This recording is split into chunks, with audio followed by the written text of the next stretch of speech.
ఎన్టీఆర్ జిల్లా జగ్గైపేటలో వైసీపీ నేతలు సమీక్షించారు. ఈ నెల 28న వైసీపీ ప్రజా ఉద్యమాన్ని నిర్వహిస్తున్నట్లుగా తన్నీర్ నాగేశ్వరరావు తెలిపారు. ఈ నేపథ్యంలో పోస్టర్ను ఆవిష్కరించారు. మెడికల్ కాలేజీల ప్రైవేటీకరణను వ్యతిరేకిస్తూ ఈ నెల 28న నియోజకవర్గంలోని అన్ని కేంద్రాల్లో ర్యాలీలు నిర్వహిస్తున్నామన్నారు. ఇక మాజీ సీఎం వైఎస్ జగన్మోహన్ రెడ్డి నిర్మించిన మెడికల్ కాలేజీలను ప్రైవేటీకరిస్తూ కూటమి ప్రభుత్వం తీసుకున్న నిర్ణయంపై వెనక్కి తగ్గేదాకా వైఎస్ఆర్సీపీ పోరాడుతుందని చెప్పారు.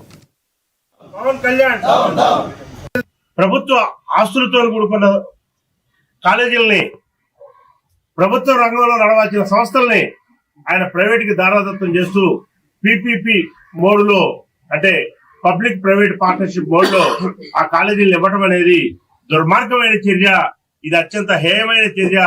ప్రతి ఒక్కరు కూడా దీన్ని గ్రహిస్తా ఉన్నారు.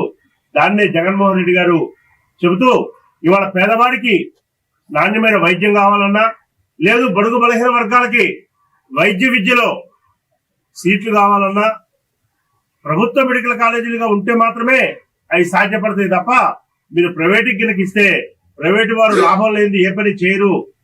వారికి మనం ప్రభుత్వ ఆస్తుల్ని, ప్రభుత్వ స్థలాలని మనం ఇచ్చి ఇప్పటికే చాలా డబ్బు